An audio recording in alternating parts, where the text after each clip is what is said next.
You wanted the best. You've got the best podcast. The hottest podcast in the world. The Chris Voss Show, the preeminent podcast with guests so smart you may experience serious brain bleed. The CEOs, authors, thought leaders, visionaries, and motivators. Get ready. Strap yourself in. Keep your hands, arms, and legs inside the vehicle at all times, because you're about to go on a monster education roller coaster with your brain. Now, here's your host, Chris Voss. I'm Moses Voss here from theChrisVossShow.com. Well, there you go, ladies and gentlemen. There are at least things that makes you feel sure. Welcome to the big show. The Chris Voss Show is the family that loves you but doesn't judge you, at least not as harshly as everyone else does in your family, because you're probably like me, the black sheep of your family, and everyone gives you that side eye and those dirty looks over Thanksgiving and Christmas dinners. But, it gives you something to do in life, disappointing your family. So keep rolling with it. Get them on your good side, though. Maybe refer them to the show or bring them to the dark side, I guess. I don't know what I'm talking about. I'm just rambling, making it up again.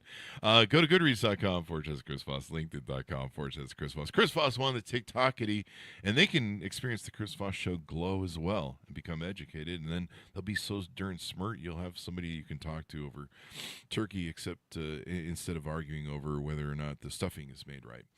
Today we have an amazing author on the book. The stuff I make up. Today we have an amazing author on the show. We're going to be talking about his journey.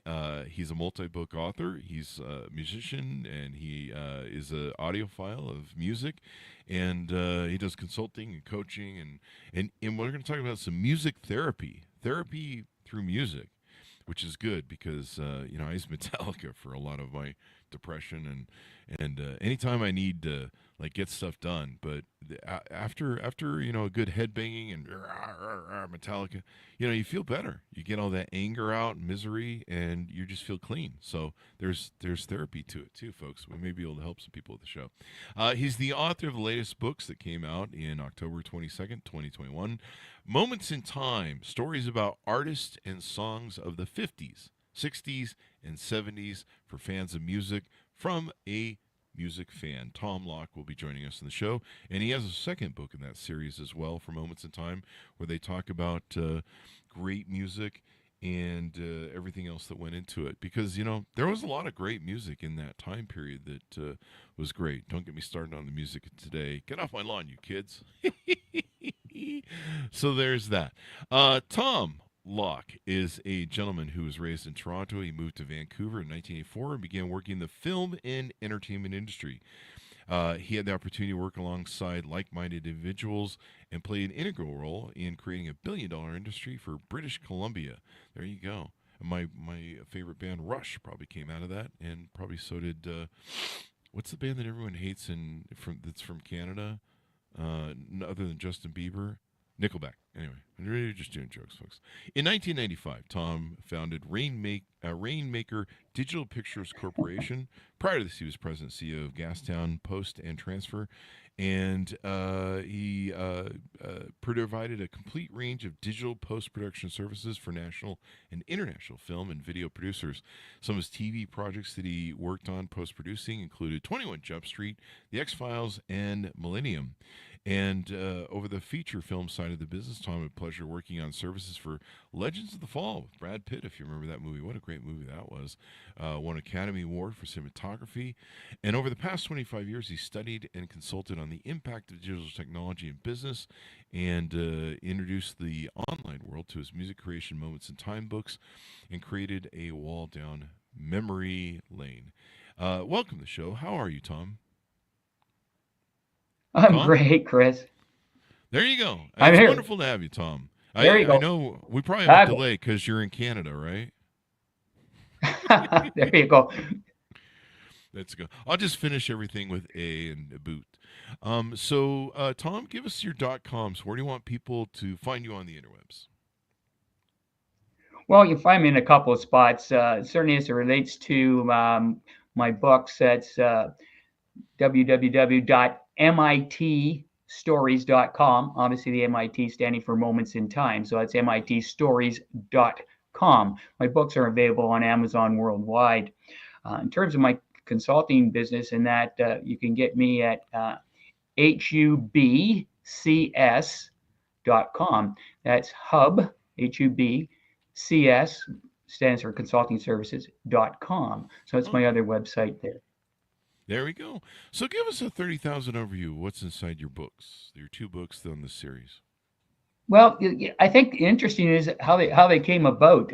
For a number of years, I was, you know, just loving music. It was an escape for me from my business day. So let's be right up front. The beautiful thing about music, it can be played and you can be doing something else. The last thing I wanted to do, because of my background in the film and entertainment industry, was watch another piece to be edited on a screen. So it was a great escape for me. And over the period of time, I got this idea. Do you remember a guy by the name of Paul Harvey? Yes, I love Paul Harvey. I grew up with Paul Harvey came out of Chicago, and the rest of the story. It was beautiful. It was beautiful. It was a syndicated show. And so one day, like you, Chris, I think of ideas at night, and music is a key to me. And I'm driving along. I said, what if we had a Paul Harvey type thing about music? In other words, the guy gets on in the morning, it's your drive to or your drive home, and he throws these tidbits of information out. You don't know where he's coming from. He breaks for a commercial, comes back, tells you the rest of the story, and then plays the tune. What a neat idea. Right? Yeah, nice 5-minute piece. Yeah, and I love that because like there's some music that's so good I never learned the words or what the hell the songs are about. So an example is like Steely Dan. And Steely Dan, we've had Steely Dan's producer on the show for Asia, and I think he did the one thereafter. And he produced like Barbra Streisand, Dire Straits. I mean, you name it. And through the 70s, he was like the god. I think he's named the godfather of recording producers. But Steely Dan, the music was so good for 20 or 30, 20, 25 years. How old am I? I never knew much about the lyrics. I kind of knew the lyrics, but I didn't really have a clue what the hell they were talking about because a lot of Steely Dan stuff is ambiguous. And I didn't know why they wrote the songs. And so finally, after like 20 years, I started sitting down with the lore of their music and what I'm like, what are they? I'm like, really need to learn what these lyrics are about. What's a booker knobber? And so I started, Wikipediaing this sort of stuff. And I was just entranced. I was like, holy crap, I've been singing lyrics about something I had no idea this is what about, And so the history of this, how the songs are written, and what's really great is a lot of artists are getting online now. I've been watching a lot of Stuart Copeland from the Police getting online and just talking about how they made the Police and how everything happened. And it's just so rich and adds a fabric, or adds to the tapestry of the fabric of their music, that once you understand, the data and the stories. And so you compiled those in your books so that people have these stories. And I believe there's some interviews in them as well. There is. And it's interesting you mentioned that, because when you play a song and you get appreciation of the background is one thing, but the other thing is the trigger of the memory. Where were you when that song was played? What happened at that time in your life when that song came out? And those are big selling factors in today's world, strangely enough. As we've mentioned in business many times, in a lot of places I spoke, timing is a wonderful thing. So when I came up with this crazy idea, I took it to my friends in Nashville. And I said, hey, I want you to listen to these 5-minute spots I've written. This is 1986, okay, 1986. So this isn't something that's happened overnight. So it's 1986. I take these 5-minute spots down, have a demo of 5 songs. And I take them to a place where a company called Filmhouse, who do all, at that time, all the video commercials for radio stations. You remember those? CCR, boom, they, bop in the song. So he had his clients, he had his people inside, and they're listening to him. And they came back to me and said, no, Tom, these won't work, because we want shows. We want Casey Kasem's top 40. We want Dick Clark's 3-hour show. So we can just pencil those into the show and we're done. So I threw them in my bag and I kept them on the shelf till about 1990, 95, 97. I sat down with former A&R guy with A&M Records, a gentleman who discovered Brian Adams. His name Oh, is wow. Michael Godin. We became good friends. And Michael says, I think this internet thing's going to work. And we're going to put music on that show. And I'm going to put a show on there. And he has. It's called Treasure Island Oldies. It's been on for 27 years. He Wow. started it in 1997. And about 3 years in, about 2000, I came to him. I said, "Hey, Michael, I wrote these things, back, had this idea in the 70s, produced it in the 80s, and went nowhere. What do you think about a 5-minute show?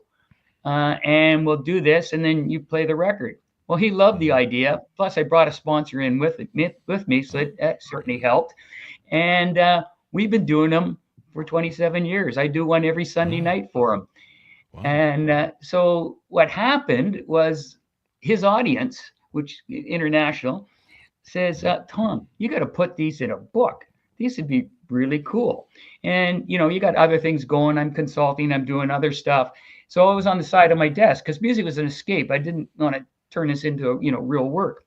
But then COVID hit. So Mm. COVID was a big thing for me because I wasn't going anywhere, and I got a chance to put these in a book. Mhm. So, but then you had to take a look at the target group and where you're going. So this is to me the key part. That USP people talk about, that unique selling principle. Mm. What could I do and convey? What could I make my book different? It's not just another book on music. And heaven knows there's a plethora of them out there. Oh. So the key was, how am I going to write this? So the Paul Harvey idea was there. So I'm going to write them as a mystery and then Oh. finish off at the end. And then, but all the stories are only going to be 2 pages. Mhm. So, because again, attention span of newts in today's world. So I picked something up from the younger generation. Yeah. So I write these, and then with my technology background, I'm going, I want instant gratification, like it was on the radio. So what I've done in the book, and I think I pioneered this, the first book I know in the world it's done this way. The stories are 2 pages. When you turn over to the second page, you get down to the far corner. There's a QR code. You put your smart camera over the QR code, leads you to the song. You can hear it. Oh, wow. So you've tied, like, that was the problem I had. I mentioned earlier that I would Wikipedia stuff, or I'd Google the lyrics, I mean, with Steely Dan, the what was the song? The Fez? I didn't know what a Fez was. For a long time I thought it Yeah. was a hat. Turns out it was a condom. And I had no idea. I was just like, what? And here I've been singing this song for 20 years. Probably people sitting around going, "Why are you singing? Do you know what this song's about?" And it's a fun artsy song about that. And so, but the fact that you've tied the stories to the music, where you can listen to the music, you know, kind of what you're recreating. You can correct me if I'm assessing this wrong, but one of the things that you and I used to do in our age, with growing up with albums, LPs, there were these giant Yeah. pieces of artwork, and you didn't have the internet, so you couldn't look up, what was going on with the band, blah blah blah blah. The only real communication you have from the band was the LP, the music, and the cover, and the liner notes, I suppose, if there were pictures or if it was a gatefold that would fold out. But that was your whole connection to the band. And so you would get the album, you'd run home, you'd put on the record player, and then you would sit and, I would read the notes, I'd read the lyrics, I'd even read, who the producers were and the engineers were, because there was a lot of great, I forget the big master audio mastery guys. I think it was Bill Graham, or there was, anyway. You look at the producers, and you just that was your whole thing. I remember one of my first albums I ever got a hold of was Billy Joel's "Phil 52nd Street." And I think I've Mm. looked at every microcosm of that picture: the dirt on the road, the dirt on the street, his attitude, his look, the back of the presentation and the songs, and you're like, do the songs interweave with the cover, and what's the messaging here? And so people love that sort of immersion in the experience of not only listening to the music, but and that's how we used to consume it. And then suddenly, the artwork got smaller to where it just became almost worthless, and people didn't really care. It seemed like for a while there about putting out good artwork, and so I think people are going back to that. We talked before the show. LPs have they kind of went down for a while, and then they've kind of stayed steady, and now they're just great collector's items. I just spent I think about $1,000 about 6 months ago buying a whole mess of LPs that I threw away years ago. Oh yeah. So, what do you think about that? Have I done a good assessment Well, of what you're doing in the book? Yeah, in the book, it's really giving that background of the story or setting up a situation that you're familiar with. Example, everybody's gone to weddings, and you're waiting for the speeches to get over. You're having dinner, and if that DJ doesn't get us out on the floor in the third dance, then there's something wrong here, right? That DJ Totally. Yeah. So I would talk about a story about, hey, you're at a wedding, it's over, and you can't tell me you didn't hear this song. So they're trying to figure out which song would be playing at a wedding. And I go through and tell the story. A good example is Tommy James's "Moni Moni." I did that in the first book. Moni Moni. And then Billy Joel covered that, or not Billy Idol covered that. Billy Idol. But the interesting thing is about that story, just as an example, a lot of people don't know how he got the name. Oh. Moni Moni. So as the story goes, he's editing it in the studio. He's with Richie Cordell, another big talent. They're sitting there, and he's going, I got to come up with a name like Shirley or something like that. And he goes out in the balcony, and it's in Manhattan, looks up the street, and the building, it says Mutual of New York. MONY. There you go. Moni. Holy crap! That's where it came from. Yeah. That's funny. So that's the type of stories I write in the book. So there's a lot of surprises in the book that way. Those stories bring to life the song. Like they make. There's so many times where I've looked at songs one way. I gave the Fez example, and. There's so many songs like that, or you see how they hear like this. One of the stories Stuart Copeland tells is the beginning of the Police's song. It's the famous one. It was the lead off in 48 Hours where Eddie Murphy's sitting there singing Roxanne, the red light. And when you listen to the song, there's this funky piano key hit. I think there's 2 or 3 notes that get hit, and then there's a laughter. And, you sit and you listen to the song, and for I was like 11 or 10 when I started listening to the Police, and I'm 57 now, so 40 years or some odd, I've been thinking that was planned. Like, wow, that was a brilliant engineering move. Turns out it was just Sting. They started recording, and Sting accidentally sat down on the piano, bonked a bunch of keys with his butt, and then he laughed about it. And they just thought it was so cool, they left it in. And you're just like, holy crap, what a story. Like all this time for 40 years, I never knew that. And it just adds magic to when you listen to it again. So the stories because you'll think about that. I assure you, next time you hear Moni Moni, you're going to think about the Mutual in New York. I will. I'll be like, hey, I'll be telling people, right? So I'll be like, well, another good example of that one is when Buddy Holly did Every Day, and you'll hear the drum, and it's kind of interesting, but it wasn't drums at all. Jerry Allison played his blue jeans with his hands. That's the background in Every Day. I think one of the story that I always recall is the guys who did the song Inagata Davida, and I'm not sure I'm going to get the name right, and I think it happened with the Beatles too, where they were jamming, and the engineer or the soundboard guy, the producer, whatever, he said, hey, I'm going to take a break. I'm going to get some food or go to the bathroom or something. And they accidentally left the recording studio on because they were jamming. And so he didn't turn off the recording. So they were still playing. The band had no idea, and I think this happened to Beatles too. The band had no idea that the recording was still going, and so they just kind of relaxed, and they did this jam that is Inagata Davida.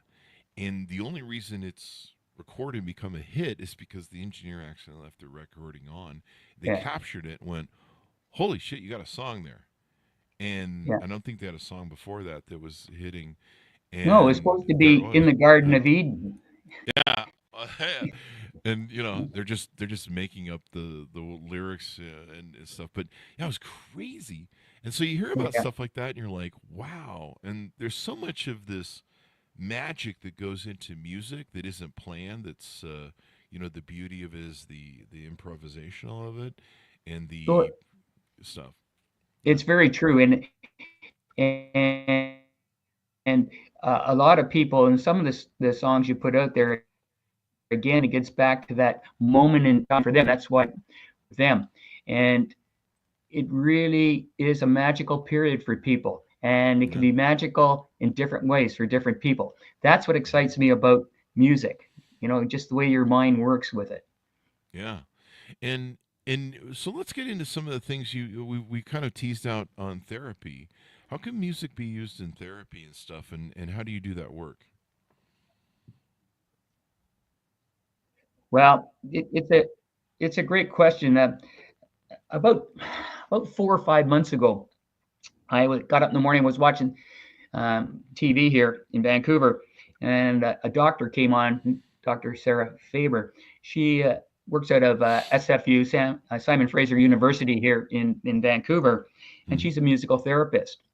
And I Okay. went, isn't this interesting? So I phoned her up, told her what I was doing, and I shared with her what I did at an adult community center back in Eastern Canada in Ontario, where I went in and I spoke to a group of people with the age range of 60 to 100. Mm-hmm. And going in, the guy said, geez, we may only be able to get about a half an hour out of these people. I said, it's no problem. I can shorten or lengthen it. We'll just see what the response is like. And it's an interactive presentation. I get the audience, interacting and contributing.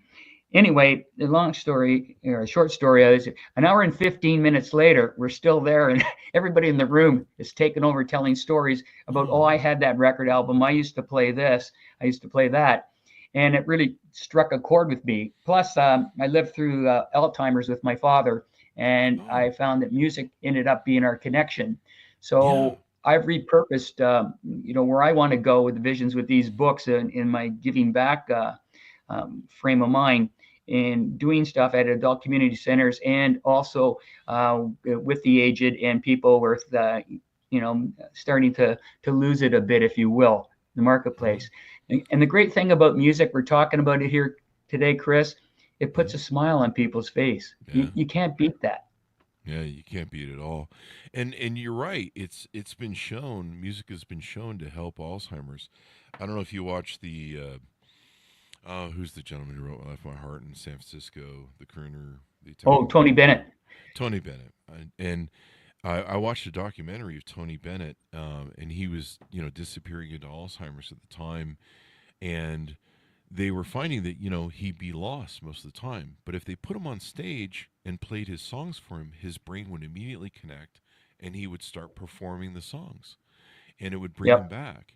And Yep. there's people on the spectrum on autism that I've seen that they have a hard time functioning with everything, but if they play music or interact with music, it it opens them up, it brings them out. And it's really interesting. I've had times in my life where I've suffered depression or stress. You feel stress. I joked at the beginning of the show, and it's true. I mean, not everyone's a fan of heavy metal and Metallica, but if I'm stressed and kind of feel a little bit overwhelmed, I can listen to Metallica, and I can kind of vent the anger and the misery and the beat of the music.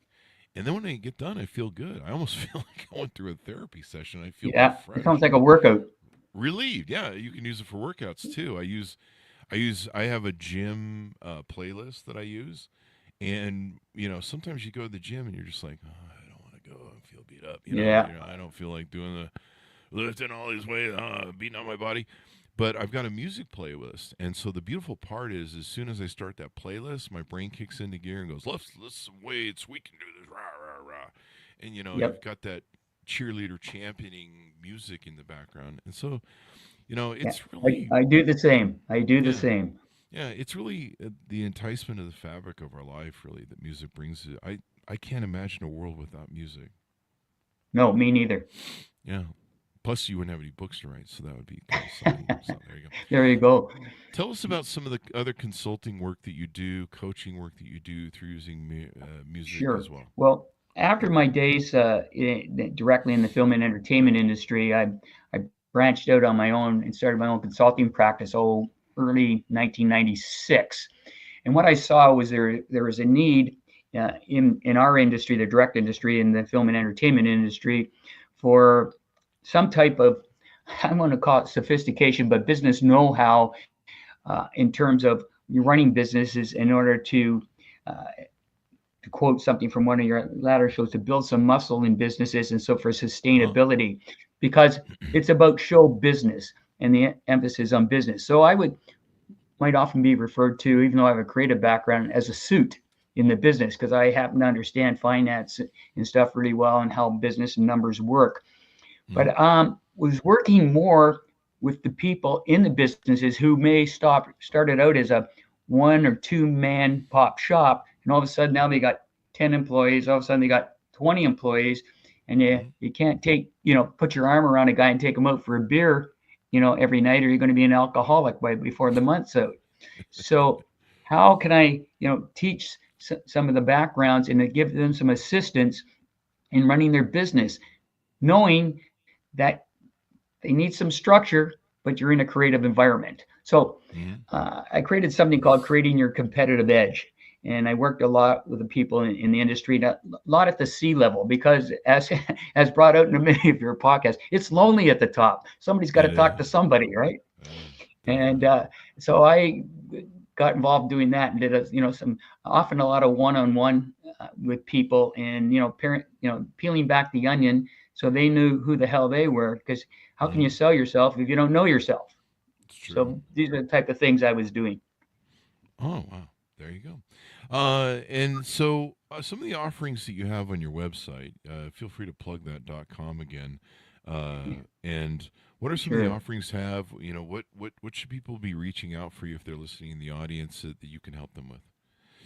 Well, I think if it's a case, I mean, books, if it's just pure pleasure, music, it's there. In terms of consulting and that's very much an individual thing. Some people will write, hey, I need some focus group work with my management team, so I may talk to them a little bit about that. But it really caters to the individual, and I may not be the guy, but I'm pretty well connected in the marketplace. They Here's a guy you should talk to. Mm, Here's where you can go. So being a connector is a big thing. It's like on my business card for my hub thing, it says bringing people and ideas together. That's what I do. mm, I'm a serial entrepreneur in a lot of things. I've worked in a lot of different projects, and always have something on the go that is going to be something where I'm going to learn something from it. I really believe in lifelong learning. I think that's what keeps you young, and that's what keeps you relevant. yeah, definitely. And music is, like I said, it just seems endless.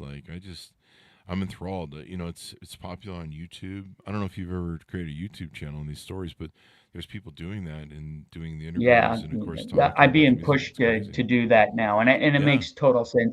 Oh I yeah. think after proving the credibility of the second book, which is coming along fine, it'll be time in the new year that I will do that, and with a sensitivity to that. It's got to be impactful.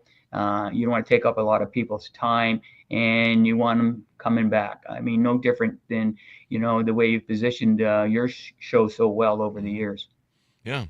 It's and it's enthralling. Yeah, I think there was the lyrics, talking about the lyrics, what they mean. Like I've started to go through and review lyrics on stuff that I've listened to for like 20 years, and I'm like, wait, this song's about something completely different that I had no idea. Wow. Okay. All right. This song has a Yeah. whole different meaning. Like I've been singing about this song, and people probably been looking at me going, "Does he know what this song means?" So yeah, there you go.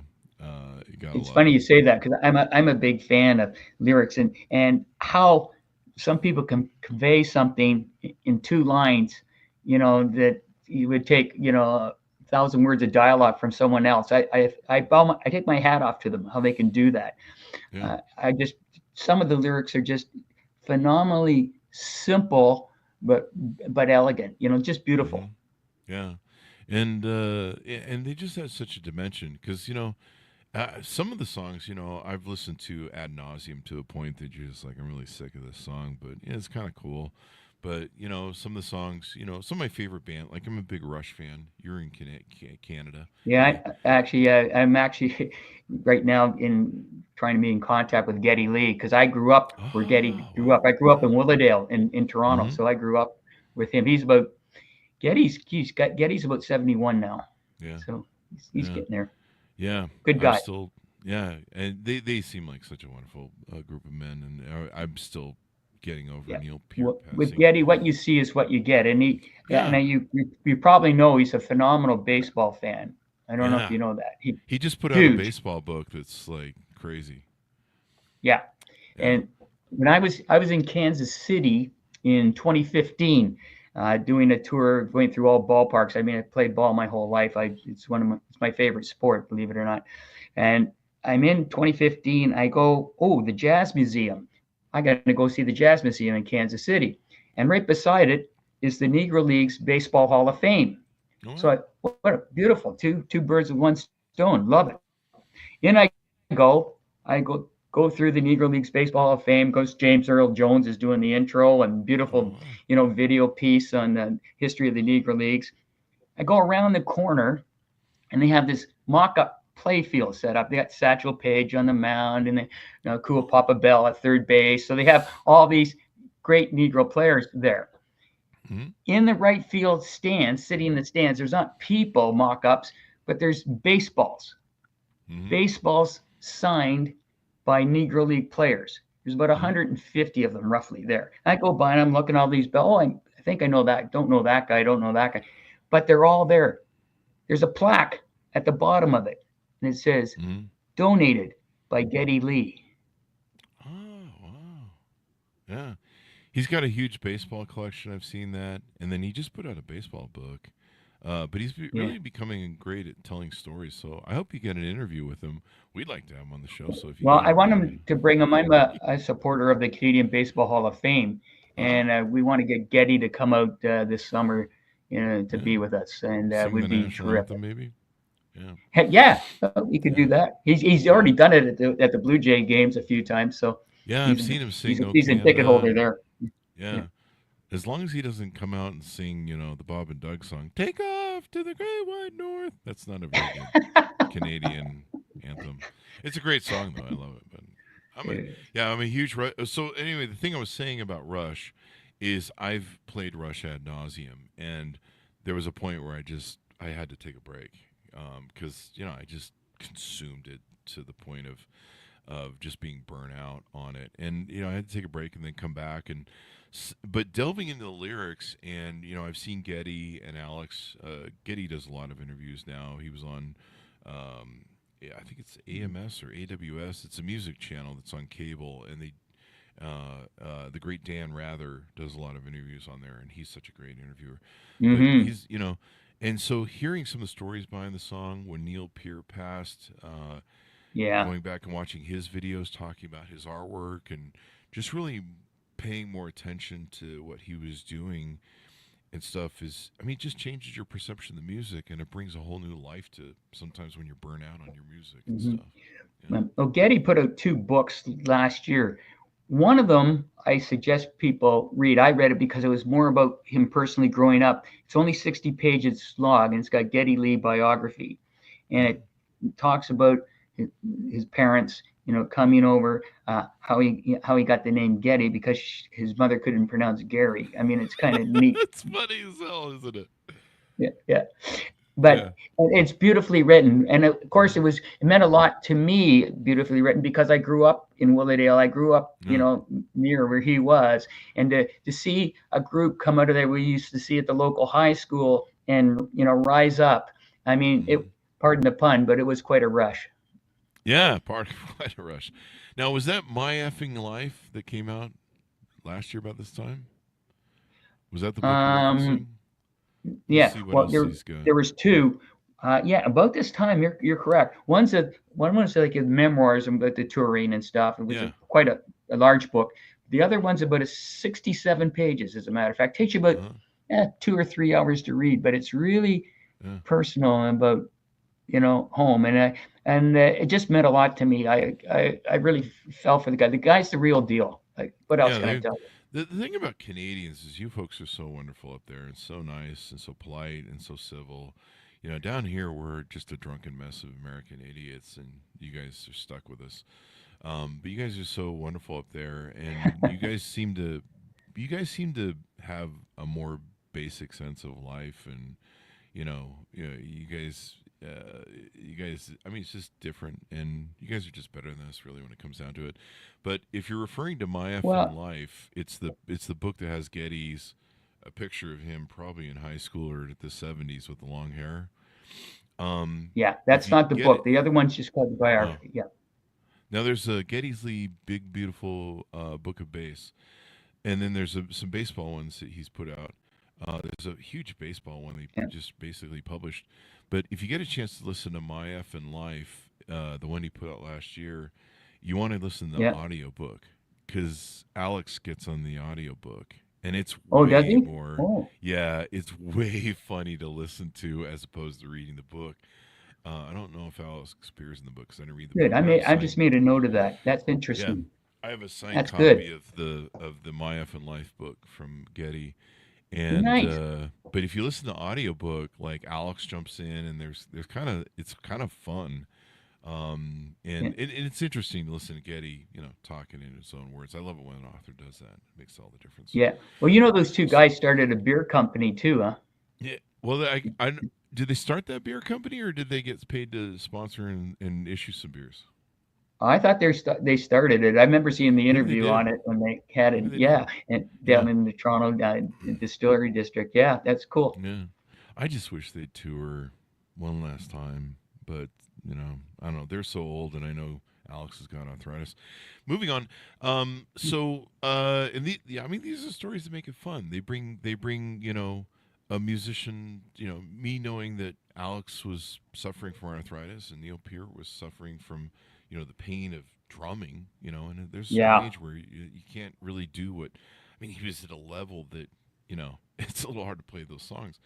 But knowing those stories just made the fabric of my experience with them so much better. I'm sure a lot of other people's. So give us a final pitch out as we go out. How can people on board with you? How can they reach out? Pitch your yeah, wares one last time and give us the .coms. sure. And thanks, Chris. A couple of things first. These two books I've written are actually disguised legacy books because they're evergreen. They're on Yeah.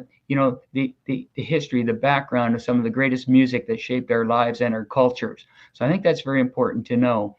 The other thing to know about both these books that they are reference books and they're in the library and archives at the Rock and Roll Hall of Fame in Cleveland now as Mm-hmm. well. Yeah. And they're available on Amazon worldwide. And Mm-hmm. the book's not about me; it's about us and the music we grew up with here in North America and in England, and how the world really was quite impacted, just by stuff that we did and that very big changes that we went through the 50s, 60s, and 70s. Yeah. Music played a hell of a role in that, a Yeah. hell of a role in it. And some of the best music that was ever made, really, in my opinion. I can't stand what goes on nowadays, but Well, I'm one of and those one of old the men things, screaming, "Get off my lawn!" That sort of thing. well, You kids and your music nowadays. I'll tell you one interesting story how I came up with the second book when Mm-hmm. I'm writing about the 60s, 70s, and 80s, and I've written about those areas, was via my son-in-law. And I'm talking to him, and he Oh, goes, geez, yeah, I remember. I think we're alone now. Yeah, I really like Tiffany's song. And I said, well, she's not the original. He says, what do you mm-hmm. mean? So I walked over to my jukebox, hit a button, and I said, now listen to Tommy James and Sean Dallas. Tommy wrote it. You might as well hear the original. So it gave me an idea. So in my book, I have a chapter called Good or Even Better. So what I do is I talk about a song from the 80s that is big hit, Mhm. but then it goes back who originally did it. And so at the end, when we have in the bottom in the QR codes where you can, put your smartphone and play them, I have both of them so you can compare the Ah. hits. I like that. That's awesome because there were a lot of songs that I didn't know that weren't the originals. How Led about You Keep Zeppelin. Me Hanging On by the Supremes? Yeah. Supremes. You got Vanilla Fudge, and then you had Kim Wilde from England doing it in '87. So Oh there's yeah. another good example. So I have all three of them in that one. Yeah. I think the Motley Crue did a song called "Smoking in the Boys' Room," and I remember hearing it. I was like, "That's kind of cool." And Yep, then I found the original "Smoking in the yep. Boys' Room," which actually Brownsville Station. kind of sounds better, actually, in my Yeah, opinion. Like it's yeah. just I don't know. There's something more original to the Yeah, fabric of it. and sometimes the originals. I'm a big fan of the originals. First and foremost, I will say that. But you'll Mhm. get into situations you're going, "Geez, I like this cover version better." My good example is the Oak Ridge Boys doing Elvira. I love that song. I used to, I really did love it. Yeah. But it was originally done by the writer, a guy named Dallas Frazier, who wrote that song in the mid '60s, and Oh wow. he was on the pop charts with it. The Oak Ridge Boys were big, both on the pop charts and obviously number one in country. But so that's interesting. So we have both the quotes here. That's good. But the story behind it's interesting because Fraser found that his push to do that song that inspired him was a sign in northeastern part of Nashville that had Elvira on it. So it actually Mhm. comes from a sign, and they just made up the girl fictitiously. Yeah. I mean, one other song that's kind of like that is George Thorogood, "One Bourbon, One Scotch, One Beer." I heard that song a million times and had no idea it was originally done by Johnny Lee Hooker or John Lee Hooker, John Lee and it Hooker. was yeah, and George changed it a bit too. He added a Oh yeah, different thing to it, and I actually like both versions. Like, but it depends on my mood. If I'm really want blues, I'm definitely going to go for John Lee Hooker, yeah. Well, and his version. And so, yeah, I mean, just crazy stuff. I yeah. mean, Well, that's the it's just beauty of wild. music, though. A good song passed the test of time, Hmm. and the rendition, for the era works. You have one group here doing this, another group doing this. Like you got that heavy, say, Vanilla Fudge, take on a pop song, but from Motown. But it worked because the timing. Getting back to timing Hmm. again was perfect. Yeah, definitely. Well, thank you for coming on the show. Give us the .com one last time as we go out. Sure, it's mitstories.com. That MIT stands for Moments in Time. mitstories.com and real accessible on Amazon. And right now, we think we're so wonderful in Canada. The goddamn Canada postal strike's killing us. So buy my book on Amazon if you're in the U.S. because I can't ship it to you right now. Oh, there you go. Well, there's it's gotta love that. Well, Yeah. hopefully we'll all get along after the Oh end yeah, of it'll be President's all Choice. good. Yep. So thanks for coming on the show. We really appreciate it, Tom. Hey, Chris, thank you. I appreciate it, and keep doing what you're doing.